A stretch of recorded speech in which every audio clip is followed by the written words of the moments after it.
At the T-minus 3-minute mark, tape recorders on board the spacecraft were turned on. These recorders record both voice and data. We have ignition sequence start. The engine's now building up to 7.7 million pounds of thrust. We have a launch commit and we have a liftoff. Moving back.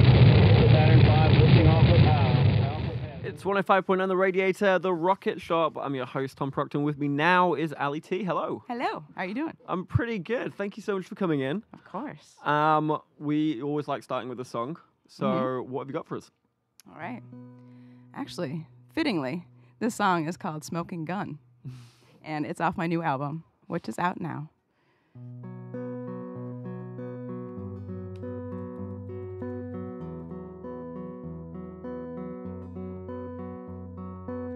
Another day we all wake up, another day just like the last, another day so innocent and soon to be in the past. Another day we wave goodbye, say I love you now and then, live your life, try to do well and come home, turn into it all again. Ooh.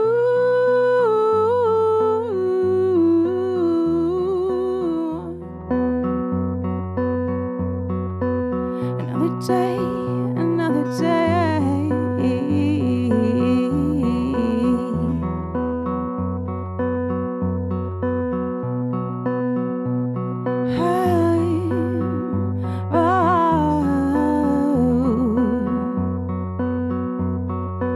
And someone's son goes to a movie, someone's love goes to a show, someone's friend goes to a club, they go to class. They didn't know. A young man was pitched that day, wants the world to hear what he's gotta say. Acts like there's hell to pay, dramatic fast, explode like a hand grenade. These soulful souls blinded by the sun, there's nothing that they could have done. They were smiling and having fun, now they're trapped in front of a smoking gun.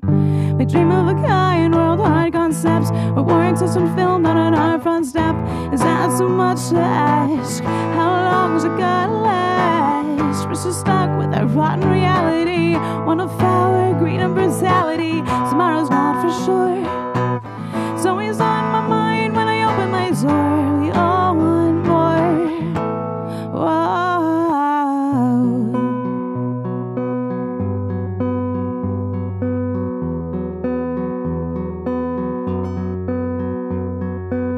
Another day we hear the news, another day more conflicting views, same old questions, same old answers. Isn't there some flag of truce? Why do we have to live this way? Schoolyard games we all seem to play, our world's not black and white, it's gray. Agree to disagree, that's all we say. I'm not saying there's an easy fix, but for a bit we need to push aside politics. We need to focus, fight as one, so we don't have to fear that smoking gun. We dream of a guy in world-hard concepts, we're working on film, not on our front step. Is that too much to ask? How long's it gotta last? We're still stuck with a rotten reality, one of our greed and brutality. Tomorrow's not for sure, it's always on my mind when I open my door. We all want more. Whoa.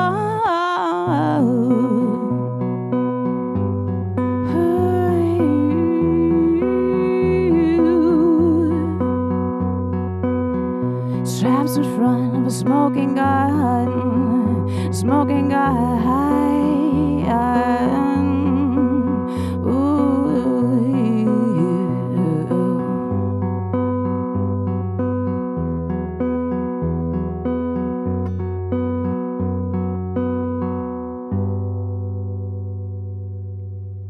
AliT there with Smoking Gun, the first song off her Smoke and Mirrors album, which has just come out. Yeah. So I would love to get to the album part in a second, but first of all, let's get a little bit of information about you. So tell us a little bit about how you started, and I want to know a little bit about your first album as well, and how you got to this point now. Yeah, so I grew up in Royalton, Vermont, which is about an hour away, central Vermont, and I've just been singing forever. Since I was 7 years old is when I remember writing my first song. And, I don't know how good that was. I don't remember the name of it, nothing. But I remember I was in a field in front of my house, and I was like, I'm going to remember this. I wrote my first song when I was 7 because that's going to be important someday. And so I started playing Suzuki piano after that, and that quickly kind of ended because I was like, I'm going to be a rock star. So I started taking guitar lessons when I was 11, and I wrote and produced and recorded my own stuff all throughout high school. And then I went to college on Staten Island, which is a little bit of a culture shock, but I got used to it and ended up being a great 4 years. And I majored in arts administration there. And then I moved back home to good old Vermont, and I've been a full-time musician ever since. Okay, Yeah. so first album, Break, came out not too long ago. Right, yeah, it was a collection of my 4 years at school. I started writing it my freshman year, and then the last song on my album I finished it my senior year. And so it was kind of like a 4-year project. And I didn't release it as one big album. I just kind of released singles as they came. And then at the end, I was like, here's my album. In case you haven't heard, here are all the songs that I wrote over my 4 years here at Wagner College. Yeah. And I always ask this of artists that are coming here with their second album. What did you learn from that first album? Because I hear making that first album is such an important experience for any artist, Yeah. of course. Not just because it's the first thing they can really show as their work, Right. aside from like singles, but the knowledge they get through recording and the mistakes you make always influence, or I've heard they influence that second album. So what did you learn in that first album that then changed your music or changed the way you create your second album? Right. Well, so like I said, I recorded throughout high school, and I did it all myself on GarageBand on my Mac. And then when I started doing my album, I had kind of a good idea of how it worked. And so I was able to experiment a lot and do different things, but it really wasn't properly mastered or mixed. And so with this album, I was like, okay, I'm going to make sure I do this one right. I'm going to mix it and master it this time. I'm going to have someone help me if I can't figure it out myself. And I ended up recording it. It was a I worked on it as well as another engineer in Thetford, Vermont. His name's Ed Eastridge, and he's just a really great guy, and he helped me learn a whole new software program, and so I was able to do a lot of it myself. But he helped me out a lot, and it ended up sounding a lot better, I think, than my first one. And what lessons do you think you'll take from that second one that I'm assuming you're going to do a third album at some point? I haven't even thought about it Not yet, even thought but about it? absolutely. Is there anything that you did this time around you're like, actually, when I get into the studio again, I'm going to do this differently next time? Yeah, a little bit. Especially, I mean, not so much with my writing or things I did or didn't do musically on the album, but a big thing is I did notice that there are maybe like 5,000 albums called Smoke and Mirrors out there. I just saw one drop today called Smoke and Mirrors by someone else. So now I'm going to be more aware of that, and I'm going to make the most obscure album title ever. Well, that actually fits in very well with what I noticed. You've got a very slick website. You've got some great pieces already written about you. You seem very organized in terms of getting it onto all the right platforms. Thanks. So tell me a little bit about this kind of marketing push that you've driven. How has that kind of come about? Is that going to be an organic thing, or has that been really intentional for you? I've always been a kind of a creative person, and I've always done everything myself, especially if I'm told that I need someone to do something for me, and then I reach out to them and they don't want to help. I've had that a couple times, and I'm like, fine, I can do it myself. I don't need you. And so I've just, ever since, I've done it all myself, and I've really enjoyed doing it too. It's artistic. There's no stress really involved in it. It might take some time and energy, but I love doing what I do. So let's talk a little bit about the music itself. You've been described as a less neurotic Alanis Morissette. you very much have kind of like inward looking lyrics. How is it for you to write a song? What are the things that you focus on? Well, it's different with every song. Sometimes I'll start on the guitar and I'll come up with a melody that I really like and then try to come up with lyrics that fit. Other times I'll write lyrics down on my phone and I'll find them a year later and I'm like, hey, this is really good. I should revisit it. And actually on this album, I did a lot of both of that. The last song I just played, I had the melody for a year before I came up with the lyrics for it because it needed, it's kind of a dark melody and it needed the right lyrics. And so I scrapped a bunch and I found that on my phone from when I wrote about, I think it was the Paris shootings a while ago. And I was like, that's perfect. That'll fit with the melody. So it's always different. And in the same way you're disciplined with your own personal marketing, you're very disciplined with the way that you write. Is it something that you're doing every day, or you got a set time to do it, or is it, as you said, kind of randomly in the supermarket? Very random. Throw out your phone? Yeah, definitely. And for me, a lot of people force themselves to sit down and write, but I've never been that way. Like if it's organic, it's organic. If I don't end up writing, I'm not writing. And that's just how it has worked for me. Do you find you do this on a daily basis, or do you give yourself a break sometimes? Maybe once a year or so. I'll take a couple weeks off and maybe go on vacation. But I do this a lot of the time. Since it's my full-time job, I have to. But I would much rather do that than sitting at a desk 9 to 5. So yeah, trust me, that's no bueno. Well, I'd love to hear another song. What have you got for us? All right. I think I'm going to play a song called Cliché. And the meaning behind it is I have an old acquaintance of mine from close to home who has recently made it kind of big. And so this is about how I really feel about that.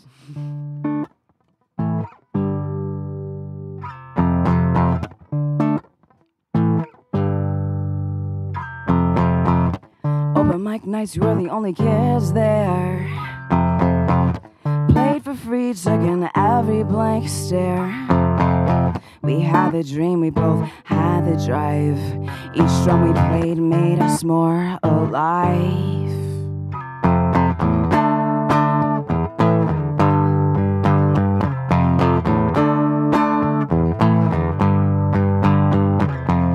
Then I went to school and you to LA. Both wanna be something someday. It happened for you. Yeah, it happened for you. Here's to another cliche. Talking hopes and dreams what I want one day. It's uninspired, but I wish real hard. With any luck, I'll be headed to the stars.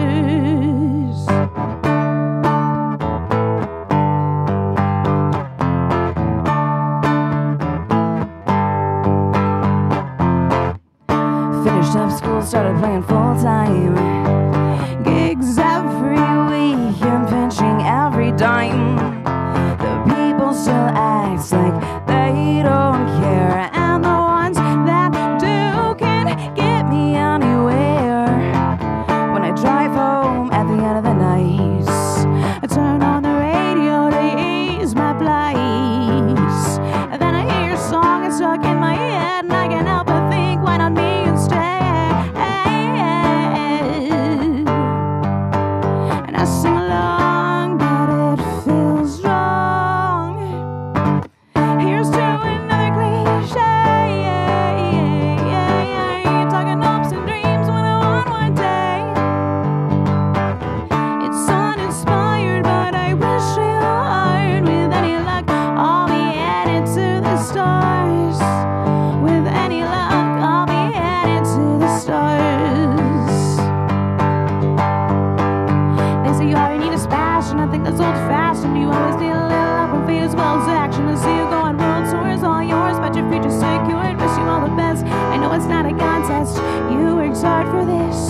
sometimes you can't resist wanting to be there too.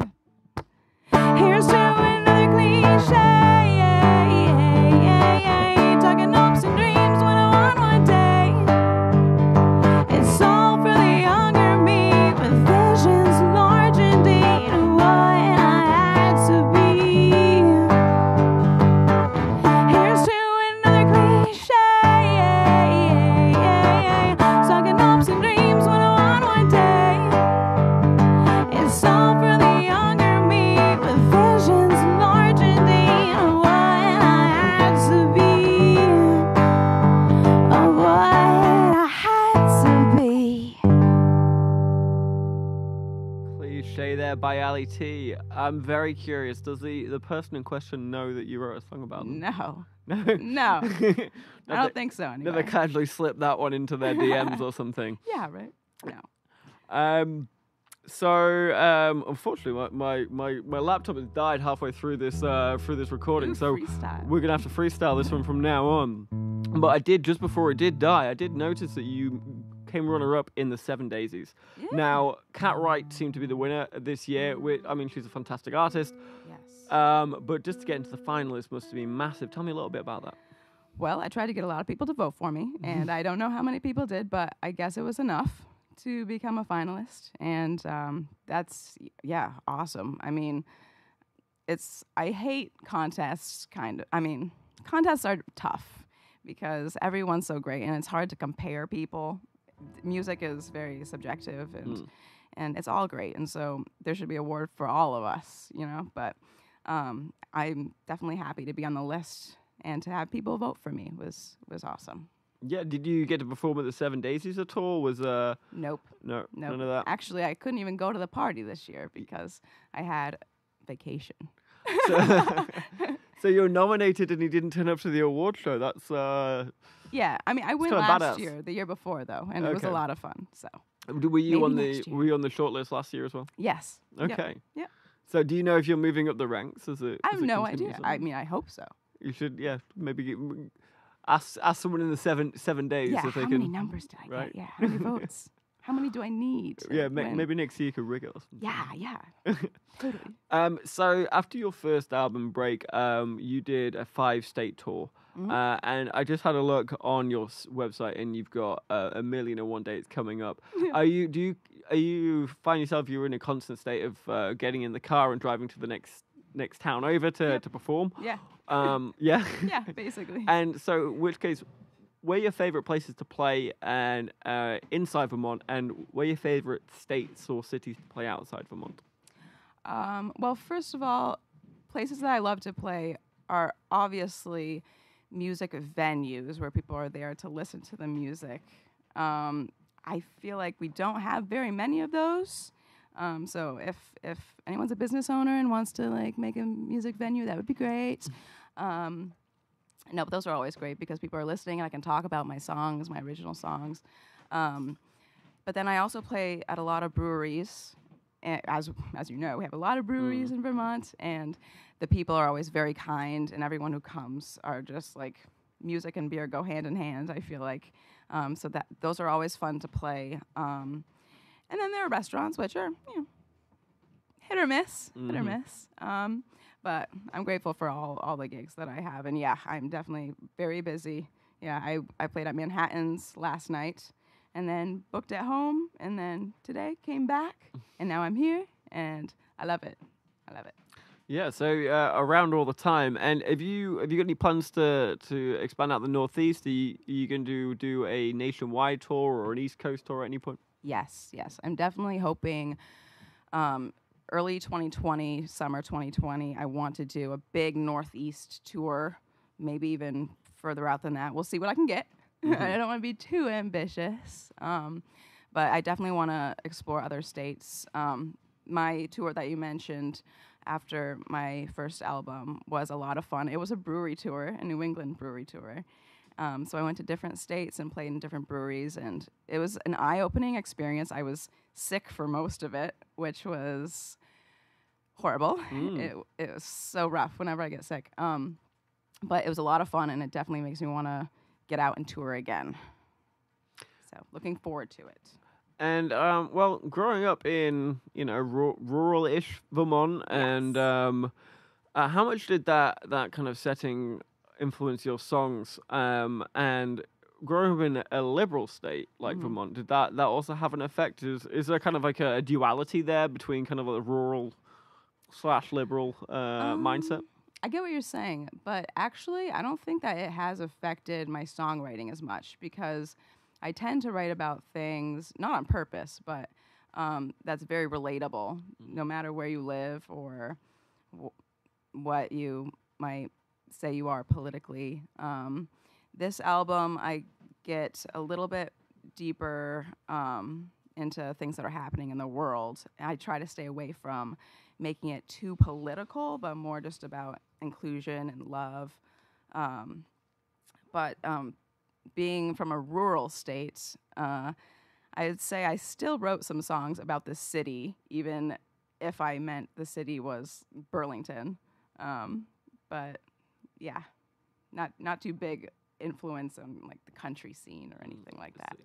And you're still in Royalton, right? Yep. Any plans to move to Burlington or even go to like LA or New York? Anything's possible. And at a lot of my gigs, people will come up to me and say, "Have you thought about Nashville? Have you thought about moving to LA or New York?" And for me, it's like if there's a reason for me to go there, if someone wants me to go out there to record an album, yeah, absolutely. But I don't really want to go out there blind.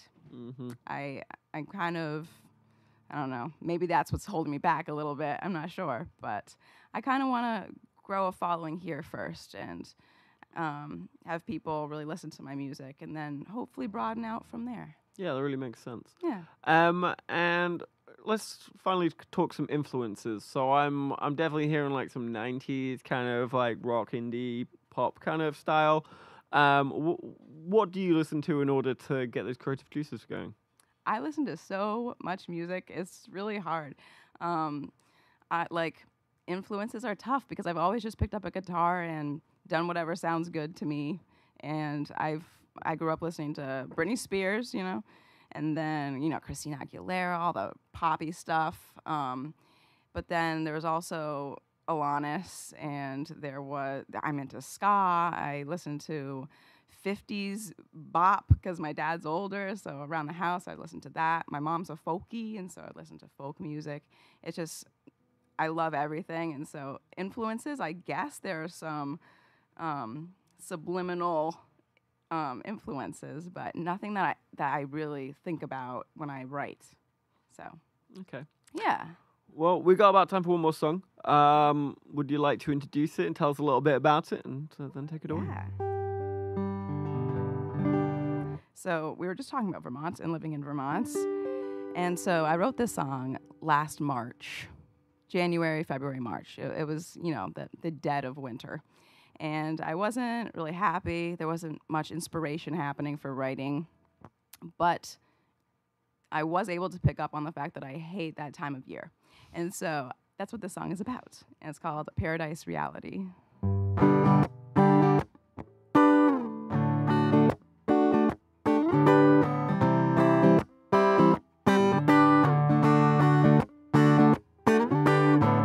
Waking up on a Sunday morning with you, the ocean breeze comes through the window room with a view. Put on my robe and pour mimosas, cause that's how we do. That's how we do. Skin is dry, my hair flat, I don't like that. Go downstairs to check the thermostat. Ooh. Is this my life? Living high in times not saying bye. Is this my life? Lucky me, it's my paradise reality.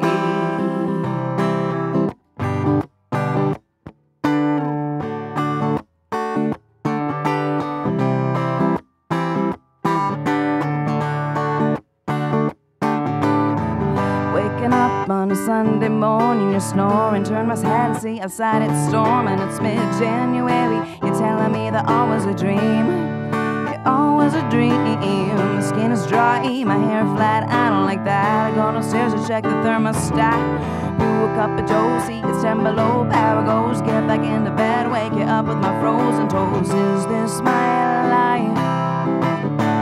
Living high in times not saying bye.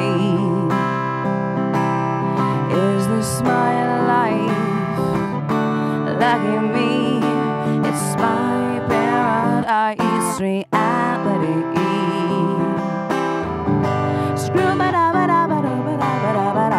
Scoola deepa dow dow, scoola deepa deepa bay, dow do we wa way, labra deepa do ba day ba do ba day ba do ba day. Scoola beepa ba, scoola dee na na, ooh. Da ba do, scoola da ba do ba day.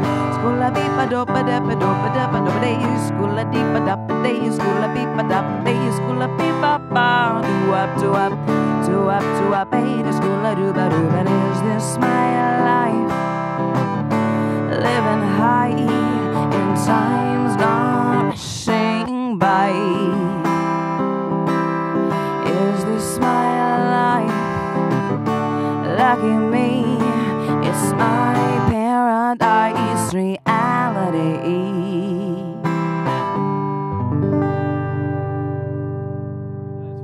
There by AliT. Thank you so much for coming in. Of course. Thank you for having me. Oh, anytime. And yeah, good luck with it all, and have fun on the rest of your continuing tour. Thank you very much. Yeah, and if you want to, you can come out to Higher Ground on November 6th. I'll be playing with my full band for the first time ever. So, one night event. Don't miss it. All right. And before I let you go, plug away any Instagrams or Facebooks or Twitters or websites. Will I? Yeah.